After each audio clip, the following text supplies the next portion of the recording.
సిద్దిపేట నుంచి ఎమ్మెల్యేని గెలిపించండి. సిద్దిపేట నుంచి గెలిపించిన ఎమ్మెల్యేను మా పెద్దలు దామోదర్ రాజనరసింహ గారు, మా వివేక్ వెంకటస్వామి గారు మంత్రిని చేయించే బాధ్యత వాళ్ళిద్దరు తీసుకుంటారు.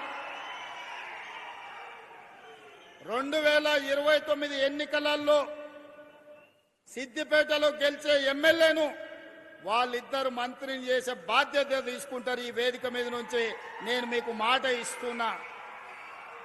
ఈ ప్రాంతంలో 1984 నుంచి 2029 వరకు ఒకే కుటుంబం ప్రజలలో ఉన్నారు.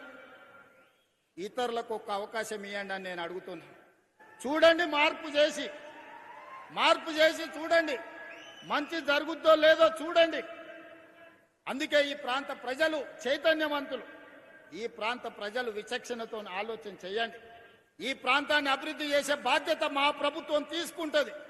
మల్లన్న సాగర్ సమస్య ఉండొచ్చు, ఇతర సాగునీటి ప్రాజెక్టులప్పుడు ఏటిగడ్డ కిష్టాపూర్లో 48 గంటలు నేను దీక్ష కూర్చున్న మల్లన్న సాగర్ అప్పుడు.